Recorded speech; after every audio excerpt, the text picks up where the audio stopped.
जय हिंद साथियों, कैसे आप सभी? आशा करते हैं आप सभी बढ़िया होंगे, मस्त होंगे, अपने तैयारी में व्यस्त होंगे। तो भाई दिल्ली की करंट अफेयर की क्लास है आपकी।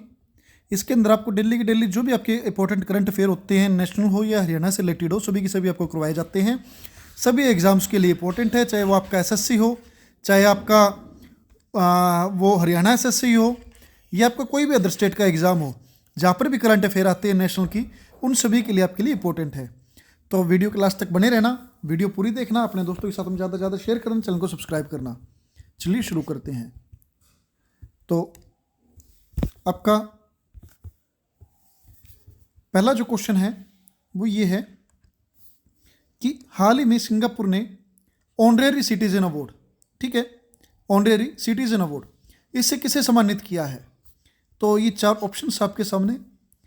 इसके अंदर आपको मैं बता दूं कि इस अवार्ड से टाटा समूह के पूर्व चेयरमैन दिवंगत श्री रतन टाटा जी को, ठीक है, रतन टाटा जी को भी इस अवार्ड से सम्मानित किया जा चुका है। और हाल ही में इस अवार्ड से तरुण दास को, ठीक है, किसे? तरुण दास को इस अवार्ड से सम्मानित किया गया है।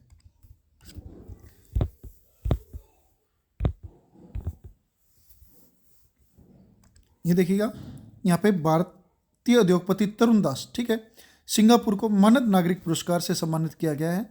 ये पुरस्कार उन्हें सिंगापुर और भारतीय संबंधों में उनके योगदान के लिए दिया गया है। यह पुरस्कार सिंगापुर की तरफ से किसी विदेशी नागरिक को दिए जाने वाला सर्वोच्च नागरिक सम्मान है, ठीक है। ये सम्मान है ना, विदेशी नागरिकों को दिया जाता है। किन्हें दिया जाता है? विदेशी नागरिकों को दिया जाता है, ठीक है। किसने दिया? सिंगापुर के राष्ट्रपति ने दिया। कौन है सिंगापुर के भी वर्तमान में राष्ट्रपति? थरमन शनमुगरत्नम, थरमन शनमुगरत्नम, ये यहाँ के क्या हैं? राष्ट्रपति हैं। इस पुरस्कार को 2003 में शुरू किया गया था विदेशी नागरिकों के लिए। ये पुरस्कार रतन टाटा जी को भी दिया जा चुका है।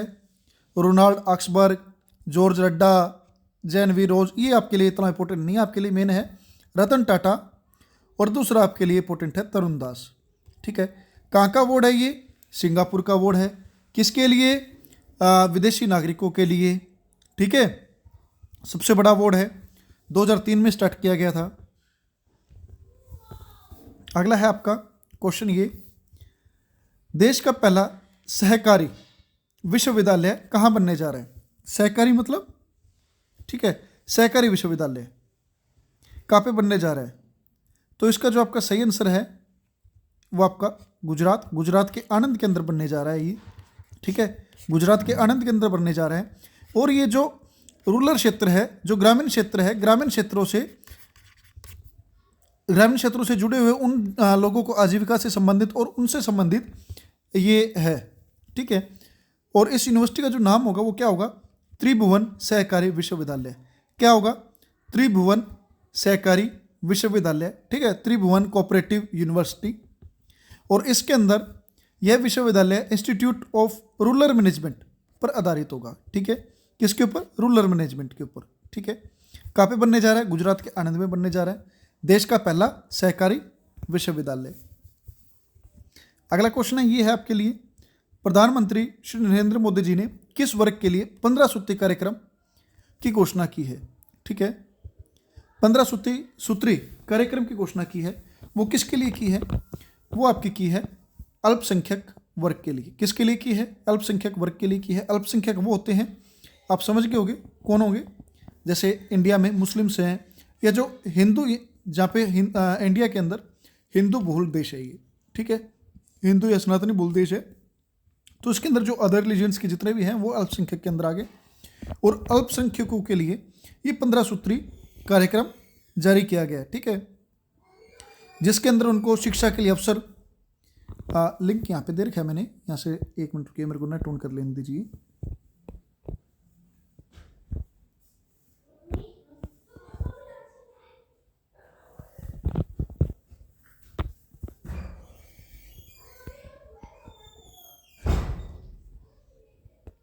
ये देखिएगा, ठीक है, यहाँ पे क्या है? ये शिक्षा के लिए अवसरों में वृद्धि, ठीक है, मौजूदा और नई योजनाओं, सब रोजगार संवर्धन के लिए ऋण, ठीक है, राज्य और केंद्र के नौकरियों के लिए भर्तियों के माध्यम से।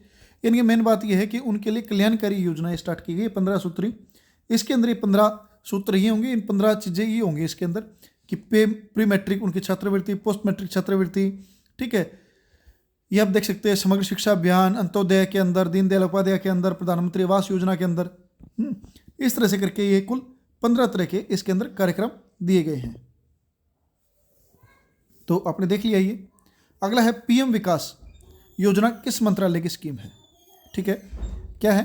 पीएम विकास योजना किस मंत्रालय की स्कीम है?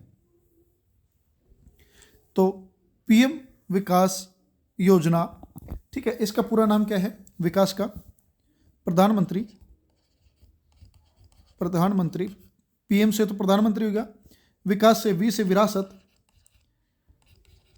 विरासत का संवर्धन, विरासत का संवर्धन, ठीक है। ये इस कार्यक्रम का, इस योजना का नाम है। पूरा नाम वी से विरासत, का से का, से संवर्धन, विरासत का संवर्धन, पीएम विकास योजना, ठीक है। ये किससे संबंधित है? ये अल्पसंख्यक मंत्रालय मामलों के मंत्रालय से संबंधित है, ठीक है। किससे संबंधित है? अल्पसंख्यक मंत्रालय से संबंधित है, ठीक है। लिंक मैंने आपको यहाँ पे दे रखा है, लिंक से जाके आप पूरी पीआईबी के ऊपर देखिए, कोई भी आपने न्यूज़ देखनी हो इंडिया से रिलेटेड, करंट अफेयर्स हो जिसने भी, वो पीआईबी के वहाँ पे जाइए वेबसाइट के ऊपर और वहाँ से आप कीजिए, ठीक है। एरो इंडिया शो 2025 का उद्घाटन किसने किया? ठीक है, arrow India show 2025। Air India का शो किससे संबंधित है? रक्षा मंत्रालय से। और रक्षा मंत्री ने इसका क्या किया है? उद्घाटन किया है, राजनाथ सिंह ने। कहाँ पे हुआ है ये? बेंगलोर के अंदर आयोजित हुआ है, ठीक है। एशिया का सबसे बड़ा एरो इंडिया शो है, 10 फरवरी को बेंगलुरु में इसका उद्घाटन किया गया, जिसकी जो इस बार की थीम है, आपके लिए मेन थीम है runway to a billion opportunities, ठीक है। Runway to a billion opportunities, इसके थीम के ऊपर 5 दिनों के लिए कार्यक्रम चलेगा, 10 से 14 फरवरी तक ये चलेगा कार्यक्रम, जिसके अंदर देश विदेश से 43 देशों के वायुसेना प्रमुख, रक्षा सचिव आ रहे हैं और विदेशी कंपनियां भी आ रही हैं जो इसके अंदर भाग लेंगी, ठीक है। और make in India, make for the world vision से 2047 तक विकसित भारत का विजन एरो इंडिया शो की नींव रखता है, ठीक है। आत्मनिर्भर भारत के ऊपर यह आधारित है। अगला है साइक्लोन 2025 क्या है, ठीक है। क्या है साइक्लोन 2025? क्या है साइक्लोन 2025? एक युद्ध अभ्यास है, ठीक है। क्या है ये? युद्ध अभ्यास है जो ये कल से था, ठीक है, जो 10 फरवरी से 23 फरवरी तक राजस्थान के महाजन फील्ड, ठीक है, इसके अंदर ये होगा। साइक्लोन 2025 के नाम से ये सुप्त सैन्य अभ्यास है और इसके अंदर भारत के पैरा कमांडोस भाग लेंगे और वहाँ से इनकी मिश्र की लेंगे। महाजन फील्ड राजस्थान के अंदर है, ठीक है। 2 चीज़ें आपने ध्यान रखनी है, एक तो महाजन फील्ड कहाँ पे है, ये महाजन फील्ड आपकी राजस्थान के अंदर है। और साइक्लोन 2025 क्या है? ये एक युद्ध अभ्यास है, किस किस के बीच में? भारत और मिस्र के बीच में, ठीक है। मैत्री किस किस के बीच में? भारत और श्रीलंका के बीच में है, ठीक है। हाइड्रो नेपाल परियोजना में नेपाल ने किस देश के साथ समझौता किया है, ठीक है। हाइड्रो नेपाल परियोजना में नेपाल ने किस देश के साथ में समझौता किया है? तो वो समझौता किया है उसने फ्रांस के साथ में। किसके साथ में किया है? फ्रांस के साथ में किया है। नेपाल और फ्रांस ने हाइड्रो परियोजना के लिए समझौते पर ज्ञापन किया।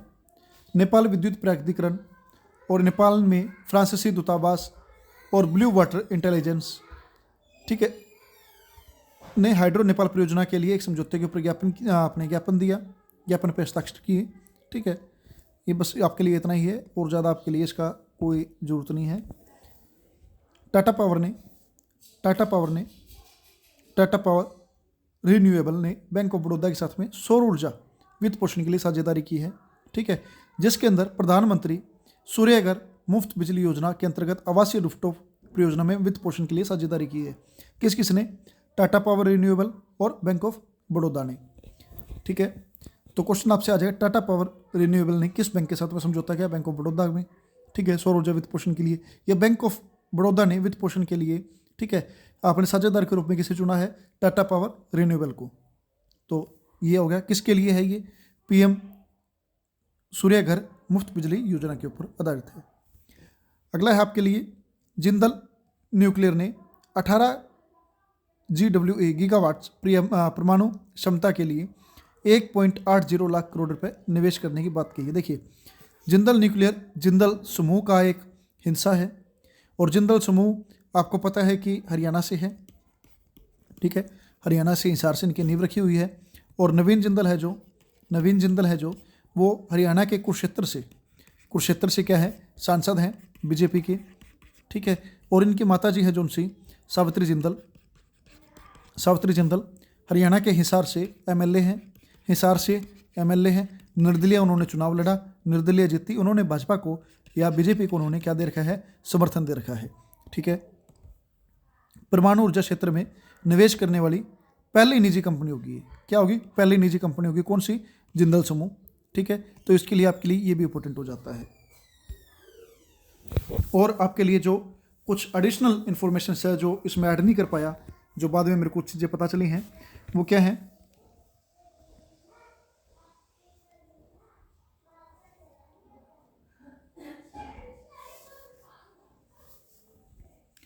भारत के जो अभिलेखगार, ठीक है, आर्चीव्स जो भी अपने अभिलेख करते हैं उस मंत्रालय ने, ठीक है, अभिलेखगार, भारत के राष्ट्रीय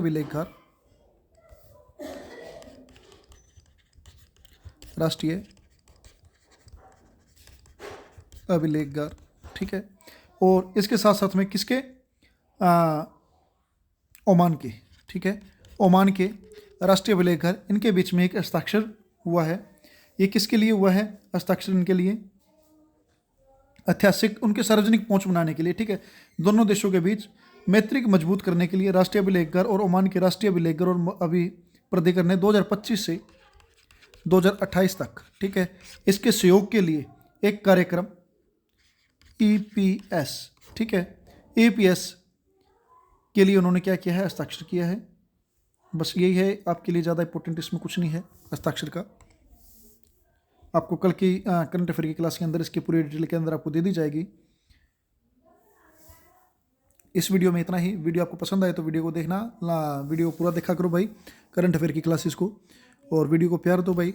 चैनल को सब्सक्राइब करो, अपने दोस्तों के साथ में ज़्यादा से ज़्यादा शेयर करो। जय हिंद, जय भारत। आपके लिए दिन